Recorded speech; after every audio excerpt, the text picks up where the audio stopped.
I want to answer the question, should you put down a countdown when you're doing Facebook Live, especially for your services? And I'm going to argue that you should not be doing a countdown.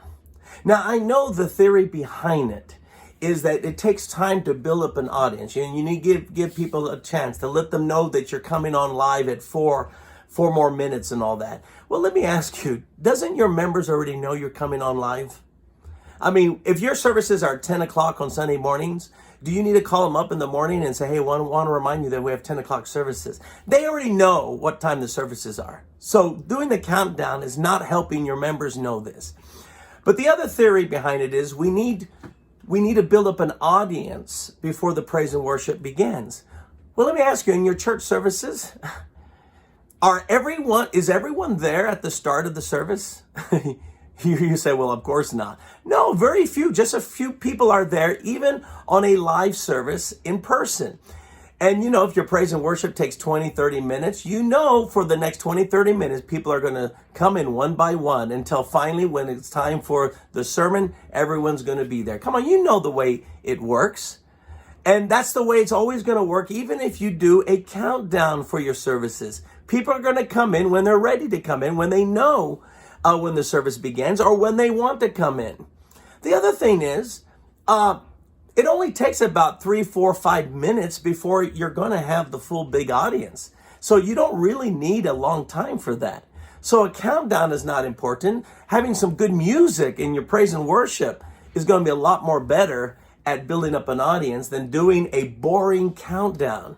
And that's the other thing. Who in the world will come to your live video because they love to see a countdown? 4 minutes. 4 minutes, 3 minutes and 59 seconds. That's boring. They're not going to join in. Yes, there's always going to be a few of those faithful members that will join in on your countdown. But guess what? They would have joined you on time when you had your services, all right? So it's not very exciting to have a countdown. But let me tell you the big reason why I would tell you pastors not to do a countdown for your services. And that is 40% of all the people who will view your live services will view it on a tape delay basis. That's right, about 40%. You'll get a big audience after the live services are over. But here's the problem. When people are scrolling through Facebook and they see a countdown, it doesn't make them want to watch your live video, because it doesn't look like video. And if you have a graphic in place of a live video, it makes people think it's just a picture and they just scroll right past it. What people want to see is really people live. They want to see people talking. They want to see people singing and dancing. They want to see that. And when you do a countdown, that's not what people see at the very front when they're scrolling down looking to see what's going on in their area or whatever. They're not going to see a live person. They're going to see numbers, and that's not very good at getting people to watch your live video later. So I would say to you pastors, don't do this countdown. Don't do these graphics beforehand.